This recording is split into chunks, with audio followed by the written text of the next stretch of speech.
Assalamualaikum warahmatullahi wabarakatuh. Selamat pagi, kita bertemu kembali di mata kuliah Perencanaan dan Pengendalian Produksi. Pada kesempatan kali ini, kita akan membahas salah satu metode peramalan time series, yaitu metode moving average, atau metode rata-rata bergerak. Oke, sebelum kita masuk pada metode rata-rata bergerak, kita lihat terlebih dahulu metode rata-rata sederhana. Metode rata-rata sederhana ini biasanya digunakan bagi perusahaan-perusahaan baru yang umumnya mereka belum memiliki data historis yang cukup banyak. Nah, di mana dengan menggunakan metode di sini, kita bisa meramalkan periode yang akan datang dengan cara merata-ratakan semua data historis yang sudah kita miliki. Nah, dan tentunya data historis tersebut harus sudah relevan ya, sudah dipastikan kebenarannya atau keakuratannya. Nah, kemudian diharapkan juga bahwa data historis yang akan digunakan untuk metode rata-rata sederhana di sini ini sudah dimuluskan terlebih dahulu. Nah, serta kondisi lingkungan yang mempengaruhi terhadap data tersebut ini tidak berubah lagi. Di sini kita lihat ada persamaan yang bisa kita gunakan untuk meramalkan metode rata-rata sederhana, di mana metode rata-rata sederhana ini untuk meramalkan satu periode ke depan dari periode waktu historis yang sudah ada. Jadi di sini adalah periode waktu yang kita gunakan, satuannya bisa dalam bulan, bisa dalam tahun, atau mungkin kita gunakan data triwulan juga bisa. Jadi untuk meramalkan satu periode ke depan dari data historis yang kita miliki, kita tinggal merata-ratakan saja semua data yang kita miliki. Oke, di sini ada contoh soal untuk metode rata-rata sederhana, di mana di sini ada data historis terhadap permintaan susu untuk 24 bulan ya. Jadi ini kondisi waktunya dalam satuan bulan. Dan juga ini jumlah permintaan terhadap susu tersebut. Nah, jika kita lihat atau kita plotkan terhadap kurva, ini terhadap waktunya, T-nya, dan di sini terhadap jumlah permintaan, maka bisa kita lihat bahwa data yang dimiliki ini memang agak sedikit berfluktuatif, tapi bisa kita simpulkan bahwa datanya adalah data yang stasioner. Nah, di sini kita akan mencoba meramalkan untuk periode ke-25 dengan menggunakan metode rata-rata sederhana. Nah, jadi tinggal kita masukkan saja pada rumus tadi yang kita miliki, di mana T yang kita miliki di sini adalah 24 ya. Jadi kita akan meramalkan untuk periode ke-25, berarti T-nya 24 plus 1. Dan ini jumlah dari data permintaan yang ada. Sehingga didapat data peramalan untuk periode ke-25 ini adalah 383,08. Oke, sekarang kita masuk pada metode single moving average atau metode rata-rata bergerak tunggal. Metode single moving average di sini akan meramalkan dengan menekankan pada data pengamatan terkini. Jadi kita punya data historis. Nah, kalau yang tadi misalkan kita memiliki data 24 periode, maka data single moving average di sini kita akan melihat perubahan-perubahan pada data terkini atau data terakhirnya. Jadi mengikuti perubahan pola data, maka hasil peramalannya juga akan mengikuti perubahan data tersebut. Jika terdapat data pengamatan, maka rata-ratanya akan dihitung dengan menambahkan data amatan baru dan mengeluarkan data amatan lama. Ya. Jadi semakin berjalannya waktu, semakin bertambah data historis kita, maka ketika kita akan merata-ratakan, data yang lama akan dibuang, kemudian data yang baru akan dimasukkan. Begitu seterusnya. Sehingga kita sebut ini sebagai metode rata-rata bergerak. Nah, jadi perata-rataannya ini bergerak sesuai dengan waktu yang ada, sesuai dengan data historis amatan yang tersedia. Di mana pada metode single moving average di sini, ini setiap data memiliki bobot pengamatan yang sama. Namun ada kelemahannya juga, bahwa pada metode single moving average ini tidak dapat digunakan untuk pola data tren dan musiman. Jadi hasil peramalan yang dihasilkan dari pola data tren dan musiman ini tidak begitu akurat atau kurang baik. Dalam metode peramalan single moving average, rata-rata bergerak periode waktu T itu merupakan rata hitung dari K periode pengamatan terkini. Jadi dalam rata bergerak ini ada istilahnya nilai K. Nilai K di sini ini merupakan jumlah periode yang akan kita rata-ratakan. Misalkan kita memiliki data waktu dalam satuan bulan. Dan kita akan melakukan peramalan dengan merata-ratakan 3 bulan. Maka nilai K di sini ini adalah nilainya 3. Jadi untuk melakukan peramalannya, kita akan merata-ratakan setiap 3 bulan.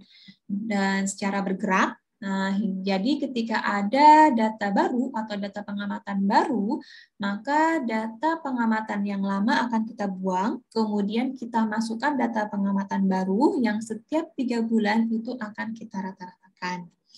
Nah, di sini ini rumus yang umum yang biasa kita gunakan untuk menentukan peramalan dengan menggunakan single moving average. Jadi, misalkan di sini kita akan melakukan pengamatan pada periode ke-25, berarti T-nya di sini adalah 24, maka kita merata-ratakan untuk T pengamatan ke-24. Misalkan tadi kita menggunakan data waktunya setiap 3 bulan sekali, merata-ratakannya, berarti kita rata-ratakan dari periode waktu ke-24, kemudian 23 dan 22 dibagi dengan nilai K, yaitu 3. Nah, sekarang kita lihat pengaruh nilai K dalam metode single moving average di sini. Otomatis dalam proses peramalan itu kita akan melakukan peramalan tidak hanya terhadap data yang ingin kita ramalkan. Jadi misalkan kita memiliki 24 data historis bulanan, dan kita akan meramalkan pada data ke-25, maka kita tidak hanya meramalkan untuk periode ke-25 saja. Tetapi kita juga akan meramalkan dari mulai misalkan periode ke-4 ya untuk K3 hingga periode ke-24. Sehingga di sini kita akan melihat perbedaan atau error antara nilai aktual dengan nilai dari hasil peramalan. Dan nanti hasil peramalannya dari bulan ke-4 hingga bulan ke-25 itu juga akan membentuk suatu pola data baru. Nah, perbedaan nilai K di sini akan mempengaruhi pola data yang akan dihasilkan. Semakin kecil nilai K yang kita gunakan, itu akan memberikan bobot yang lebih besar pada periode pengamatan terkini. Jadi perubahan-perubahan baru yang muncul itu akan cepat direspon. Maka pola datanya juga akan lebih mengikuti pada perubahan-perubahan yang ada. Sedangkan kalau nilai K-nya ini besar, maka bobot untuk periode terkininya akan semakin kecil. Jadi kebalikannya ya. Karena bobot terhadap terkininya semakin kecil, maka rata-rata yang akan kita gunakan itu rata-rata periode waktu yang agak sedikit panjang. Sehingga nilai K besar ini bisa kita gunakan untuk data yang memiliki fluktuasi lebar dan juga jarang. Sekarang kita lihat contoh soal untuk metode single moving average. Di sini kita memiliki data permintaan terhadap suatu produk. Ini ada 24 periode datanya, yang mana setiap periode di sini ini mewakili data bulanan. Sehingga di sini kita punya data historis selama 2 tahun. Oke, di sini kita akan melakukan peramalan terhadap periode ke-25. Dan akan kita gunakan nilai rata atau nilai K-nya yaitu 3. Jadi kita akan merata-ratakan untuk setiap 3 bulan sekali. Ya. Nah, seperti apa yang sudah saya sampaikan sebelumnya, bahwa kita akan mencari ramalan untuk periode ke-25, tetapi tidak hanya periode ke-25 saja yang akan kita cari nilai ramalannya. Tetapi kita juga akan mencari pada periode-periode sebelumnya.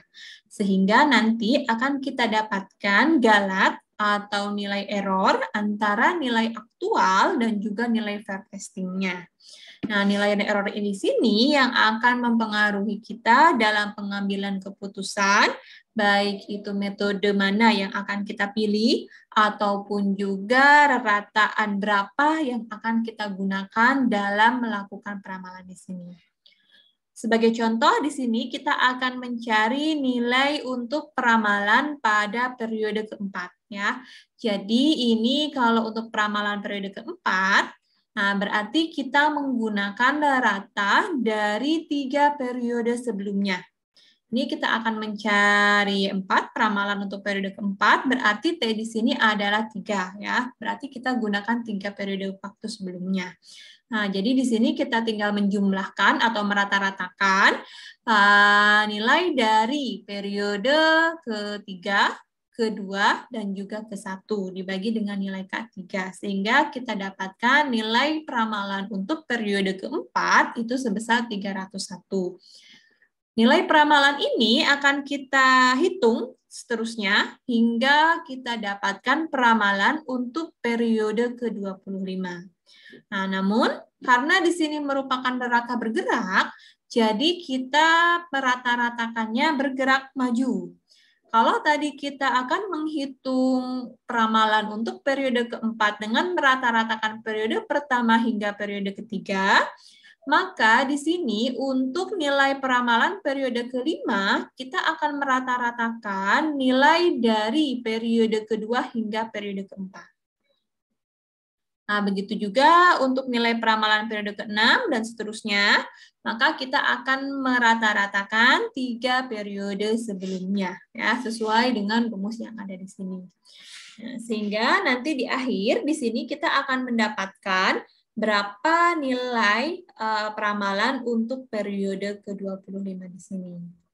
Nah, ini kita sudah dapatkan nilai peramalan untuk periode ke-25, yaitu sebesar 282. Nah, namun angka ini bukanlah suatu angka yang pasti.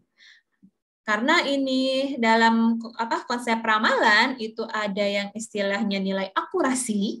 Jadi kita harus memastikan seberapa besar ketepatan kita dalam melakukan peramalan. Maka di sini kita akan mencari error dari nilai aktual dan nilai hasil forecasting yang sudah kita lakukan. Oke, di sini saya menampilkan 2 ukuran error ya.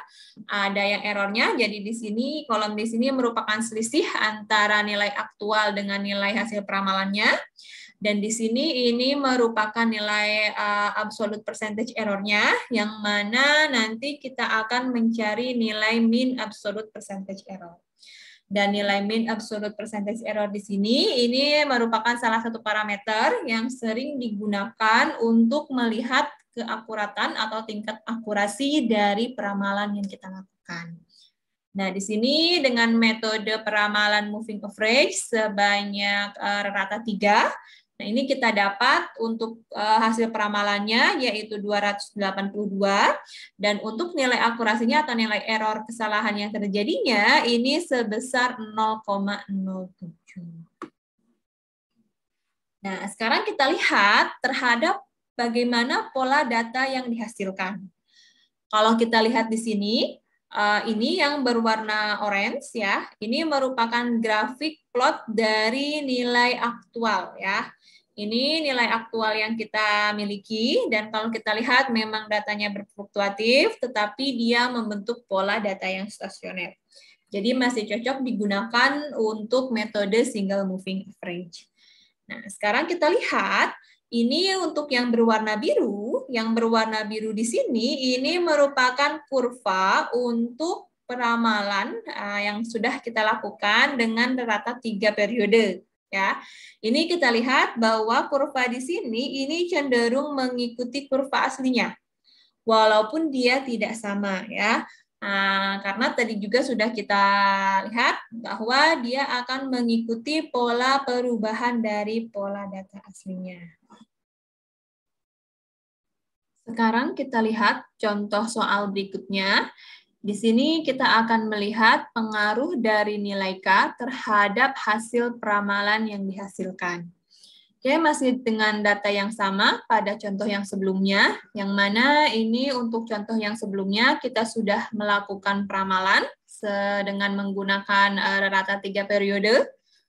Yang mana di sini kita menghasilkan nilai peramalan untuk periode ke-25 sebanyak 282 dengan MAPE-nya atau mean absolute percentage error-nya sebesar 0,07. Nah, di sini saya berikan contoh lagi untuk nilai peramalan dengan rata 5 periode atau nilai K-nya 5. Ya, jadi sama di sini dengan merata-ratakan 5 periode sebelumnya, maka kita akan mendapatkan peramalan untuk periode ke-6. Nah, dan seterusnya, sehingga di sini untuk periode ke-25, kita mendapatkan hasil peramalan sebesar 282,6. Agak sedikit berbeda dengan rata 3 periode. Kemudian untuk nilai mean absolute percentage error yang dihasilkan pada rata 5 periode ini lebih kecil dibandingkan dengan rata 3 periode. Yang rata 5 periode ini menghasilkan nilai MAPE-nya sebesar 0,06. Selanjutnya, kita lihat di sini untuk metode peramalan dengan rata 7 periode atau nilai K-nya 7 ya. Jadi di sini untuk rata 7 periode kita akan melakukan peramalan mulai dari periode ke-8. Nilai ramalan untuk periode ke-8 di sini ini didapatkan dari merata-ratakan data aktual pada periode pertama hingga periode ke-7 ya. Dan di sini didapatkan nilai untuk peramalan periode ke-8. Ini peramalannya dilakukan terus hingga didapatkan peramalan pada periode ke-25. Nah, hasil yang didapat untuk peramalan periode ke-25 dengan rata 7 periode ini cenderung lebih besar dibandingkan dengan nilai ramalan pada rata 5 periode dan juga 3 periode, yaitu 285,71. Kemudian untuk nilai errornya, nah kita lihat untuk nilai mean absolute percentage error yang dihasilkan pada peramalan rata 7 periode, ini menghasilkan nilai MAPE yang paling kecil dibandingkan dengan rata 3 periode dan juga rata 5 periode, yaitu dengan nilainya 0,05. Kalau kita lihat dari mean absolute percentage error yang dihasilkan atau tingkat akurasi yang dihasilkan dari 3 metode single moving average yang kita gunakan atau 3 rata berbeda yang kita gunakan, ini bisa kita lihat bahwa untuk peramalan yang 7 periode, rata 7 periode ini menghasilkan nilai akurasi yang paling baik dibandingkan dengan peramalan periode 3 periode dan juga peramalan 5 periode.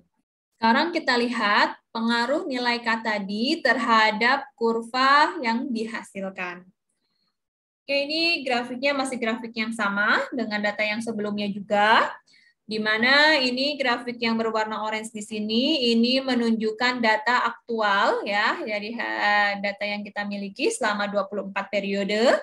Kemudian ini grafik yang berwarna biru, ini menunjukkan hasil peramalan dengan rata 3 periode. Dan yang satu lagi di sini ada grafik yang berwarna abu-abu, ini merupakan hasil peramalan dengan rata 5 periode. Kita lihat dan kita bandingkan antara hasil peramalan 3 periode dan 5 periode di sini. Untuk hasil peramalan yang 3 periode, kita lihat dia kurvanya begitu berfluktuatif dibandingkan dengan yang peramalan 5 periode. Nah, kalau kita lihat ini juga yang 3 periode, dia memang mengikuti kurva aktual ya, tetapi tidak begitu sama ya untuk nilai terendah, begitu juga untuk nilai tertinggi. Nah, tetapi untuk yang 5 periode di sini, dia juga mengikuti, tetapi lebih kecil lagi fluktuasinya. Nah, dan ini bisa kita simpulkan bahwa tadi semakin kecil nilai K-nya, justru dia semakin responsif terhadap perubahan yang terjadi. Jadi kalau datanya menurun, maka nilai hasil peramalannya akan ikut menurun. Jadi lebih mengikuti pada kurva aktual dibandingkan dengan yang nilai K-nya lebih besar. Sama, kalau datanya meningkat, naik, kurvanya juga akan ikut menaik.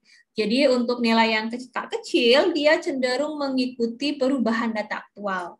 Berbeda dengan K-nya yang besar di sini, perubahannya ini tidak begitu signifikan ya.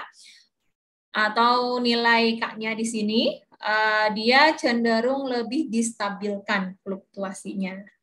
Nah, sekarang kita lihat bagaimana terhadap kurva hasil peramalan dengan rata 7 periode. Nah, ini yang dihasilkan untuk rata 7 periode ditunjukkan oleh grafik yang berwarna kuning ya. Dan grafik yang berwarna kuning justru ini kita lihat lebih termuluskan lagi ya. Jadi fluktuasi-fluktuasi yang ada ini karena kita menggunakan rata yang sangat panjang itu akan termuluskan dengan sendirinya. Jadi di sini kita bisa melihat jelas bagaimana pengaruh nilai K atau jumlah periode rata yang kita gunakan dalam melakukan peramalan dengan metode single moving average. Sekarang kita akan melihat bagaimana melakukan peramalan moving average dengan menggunakan program Minitab.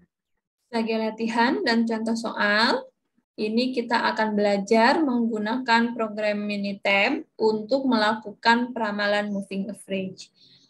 Di sini ini merupakan tampilan dari Minitab, yang mana Minitab yang saya gunakan di sini ini merupakan Minitab 17. Untuk contoh soalnya, kita gunakan contoh soal yang sama dengan yang sudah kita pelajari sebelumnya.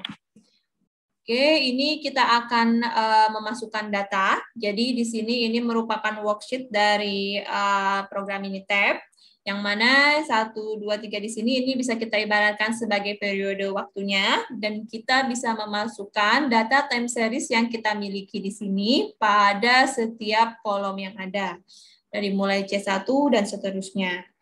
Oke, saya akan mencoba melakukan peramalan dengan menggunakan data pada latihan soal single moving average. Saya masukkan data yang saya miliki pada kolom C1 di sini. Untuk memasukkan data, bisa kita ketik secara manual, ataupun bisa juga langsung mengcopy dari program Excel ke dalam program Minitab di sini. Jadi ini tadi saya sudah copy dari Excel. Oke, saya paste di sini untuk kolom C1. Nah, dan ini merupakan periodenya, dan di sini bisa kita beri nama untuk label data tersebut. Misalkan ini untuk datanya saya beri nama sebagai Y ya. Oke. Ini aplikasi Minitab di sini ini tidak hanya bisa digunakan untuk peramalan, tetapi juga untuk berbagai macam proses statistik. Nah, ini bisa kita gunakan dengan program Minitab di sini. Oke, untuk peramalan ini kita di sini akan menggunakan metode time series yang kita pelajari sebelumnya ya. Oke, di mana di sini kita bisa melihat untuk plot, jadi plot grafik kurva yang didapatkan, ataupun juga bisa kita lihat terlebih dahulu atau melakukan analisis terhadap tren yang dihasilkan dari data yang kita miliki. Dan ini yang metode peramalan moving average. Jadi untuk Minitab di sini dia hanya akan melakukan peramalan moving average, single moving average, dan tidak bisa melakukan double moving average. Double moving average bisa dilakukan dengan secara manual di sini ya. Oke, kita lihat terlebih dahulu. Misalkan kita mau melihat atau menganalisis tren yang dihasilkan. Kita bisa klik trend analysis, kemudian kita pilih data yang akan kita gunakan. Di sini ada data pada kolom C1 atau data data Y yang kita miliki. Ini bisa kita select. Kemudian di sini ada tipe model yang bisa kita gunakan. Umumnya untuk time series di sini kita gunakan model linearnya. Kemudian tinggal kita klik OK, maka akan dihasilkan. Nah, ini trend analisis untuk data yang kita miliki ya. Ini kurvanya sama ya, jadi berfluktuatif, dan ini kita lihat untuk yang berwarna merah di sini, merupakan tren yang dihasilkan dari kurva yang ada. Nah, dan kita lihat trennya di sini ini cenderung horizontal ya. Jadi dia stasioner, menunjukkan bahwa data atau kurva yang dimilikinya ini merupakan kurva stasioner. Ini merupakan persamaan untuk model linear yang dihasilkan. Oke, kemudian kita bisa langsung melakukan peramalan ya. Jadi kita bisa langsung masuk ke moving average. Sama, di sini juga kita pilih terlebih dahulu data yang akan digunakan. Misalkan di sini untuk data Y tadi, atau data yang ada pada kolom C1 sebagai variabelnya, kemudian kita masukkan berapa panjang moving average-nya, nilai K atau nilai rata. Misalkan di sini kita akan menggunakan nilai rata 3 bulan. Jadi kita masukkan di sini angka 3. Kemudian kita generate forecasting-nya. Jadi berapa bulan yang akan kita forecast ke depan. Misalnya kita akan tadi melakukan peramalan untuk periode ke-25. Jadi kita simpan satu periode ke depan, yaitu periode ke-25. Mulai dari periode ke-24. Oke, kemudian di sini ini ada option ya, option untuk grafik dan hasil yang ditampilkan. Sini untuk grafik bisa kita tampilkan grafik untuk plottingnya, plotting predicted-nya ini merupakan grafik hasil peramalan dan juga grafik aktualnya. Kemudian juga di sini nanti akan ditampilkan juga data residualnya. Untuk result di sini hasil dari analisis yang ada di sini nanti. Nah, ini juga bisa menghasilkan dari summary-nya atau bisa juga kita dengan summary dan result-nya. Oke, kemudian kita lihat. Nah, ini hasil yang didapat ya. Jadi di sini ini yang berwarna biru, ini merupakan data aktualnya. Grafik yang berwarna merah ini merupakan grafik hasil peramalan ya. Oke, peramalan pada mulai dari periode keempat. Nah, jadi dia mengikuti fluktuasinya. Dan di sini ini titik yang berwarna hijau ini merupakan hasil peramalan pada periode ke-25 ya. Ini kalau saya klik di sini, nah ini muncul ya hasil forecast-nya itu yaitu 282. Sama dengan yang tadi kita hitung secara manual, dan juga ini date atau time-nya atau periodenya, ini yaitu periode ke-25.